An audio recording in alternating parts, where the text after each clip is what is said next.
はい、それじゃあね、平方向の利用、今回3回目ということで、あとこれと次の動画で大体ね、平方向の利用も一通りやっていくことになります。今回はね、こんな感じでタイトル書いてきました。まあ、書かない方がいいのかなとも思ったんだけど、ルートの中身を平方数にする問題です。ルートの中身を平方数って何か2乗の数字だね、にするとどうなるのか。ルートが外れるってことです。そう。ルートを外すためにはどうしたらいいですかっていうのがね、今回のテーマなんです。見ていこう。1番、ルート 24n が整数となるような最小の自然数 n の値を求めなさい。一見何のこと言ってるかわかんないけど、この話を聞けばね、わかると思います。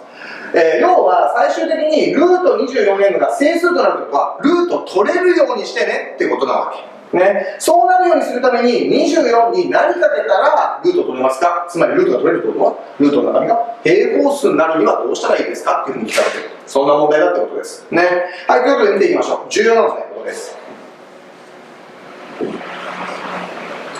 ルート 24n が整数になるってことは0でも OK なの？ダメなの？これ分かってない人いるんだけど、整数だったら0でも OK だからね。つまりルート 24n イコール0になっても OK ってこと。一方で自然数 n っていうふうに言われたら n は0でいいのかな？ダメなのかな？自然数は0は入ってません。なのでこの辺がね、この問題の一番引っ掛けに使われるところだから注意しておくと。いいかなということで、ルート 24n 整数、ルートを取るためにどうしたらいいか。中身を平方数にしたいんだけど、平方数にするときっていうのは素因数分解してみるのが大事だったよね。素因数分解してみよう。24は 2×2×3 って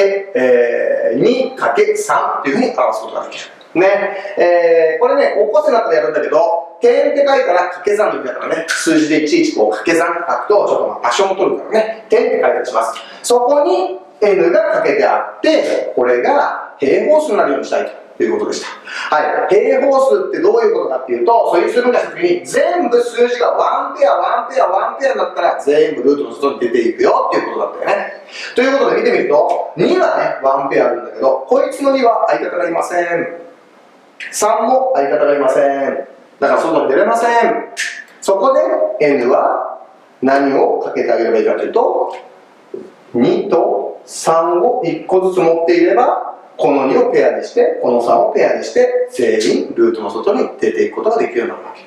つまり、最小の自然数 n は何ですかって言われたら、n イコール 2×3 で6というのが答える。これだけです。なんか全然楽勝だよね。そう。で、実はね、ここにもし最小の整数 n の値を求めなさいって言われたら、何かければいいかって言ったら、こんなの気にしないで、0かけちゃえばいいわけ。バーン0かけるとどんな数字が残ってても0かけたら0なの。ルート0イコール0。それは整数だから答えになっちゃうよね。だから今6が答えになるのは自然数 n だからってことも頭の片隅に置いといてください。ちょっと喋りすぎたかな？大丈夫かな？はい、じゃあ見ていきましょう。こいつ割り算になっても一緒、分数もね一緒です。まあ分数っていうのは掛け算が形を変えたものですから、こいつも素因数分解してみるとルート n 分の 3×3×5ね、素因数分解すると 3×3×5 に分解できます。1ペアになったら外に出るんだから、3はもうこれ外に出れそうだね。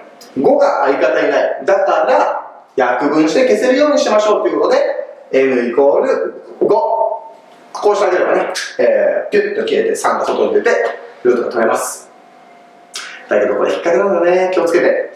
この問題、自然数 n を全て求めなさいって言ったら今までの経験でも分かる通り、絶対1個じゃないはずだなって思ってください。ね。ということで、5以外何かあるのっていうことなんだけど、そう。まずね、n は絶対5は消してあげないと、こいつ一人もんだからね、1ペアだからダメなんだけど、ルートが取れなくなっちゃうんだけど、5を入れて、しかも、2つも約分して消しちゃったら何も残んないじゃんと思うかもしれないけど、約分して全部消えたら1が残ってるからね。ルート1は1です。つまりルートが取れて整数になってるってことなので、5以外にも5と3、2つを約分で消しちゃってもいいよねっていうことで、n イコール45もありっていうことなので、全て求めなさいって言ったら5と45っていうことになります。この辺がね、最小の自然数だったら結構楽勝なんだけど、全て求めなさいとか、いくつか求めなさいっていう問題もさらに難しい問題では出てくるから気をつけよう。さあ、一応ね、掛け算割り算だけじゃなくて、引き算の問題も出るから確認しておきます。これが最後だね。引き算の時はね、これ素因数分解なんかしてもダメです。なぜなら、素因数分解には掛け算でつながってる、そこに何かをかけて平方数作るということだからだよね。引き算の場合はもう単純にここ計算するしかないので、要は17から何か自然数を引いて整数になるようにしたいってことは、ルートの中が平方数何かの2乗になればいいわけだから、17より小さい数字で何かの2乗を探していけばいいってこと。何があるかな。17より小さい。16って4の2乗だよね。9って、3の2乗だよね。それから4は2の2乗。それから1は1の2乗。だからこの16とか9とか4とか1になればいいんだけど、引き算した時にこの数字になるためには n はまず1だったら OK。9 になるためには n は8だったら OK。4 になるためには13を引けば OK。1 になるためには16を引けば OK だから、1、8、13、16が答えになりそうなんだけど、ここもめっちゃ気をつけてください。引き算の時はね、17引いたらルートの中が0になって、ルート0は0、つまり整数になるわけ。n が自然数でも中を0にすることができるので、17を忘れないようにする。ここが非常に注意するところですね。他にもね、いろんな問題が考えられるし、もう少し難しい問題もあります。それはたくさん問題演習をする中で一緒に総合者で解いていこう。以上です。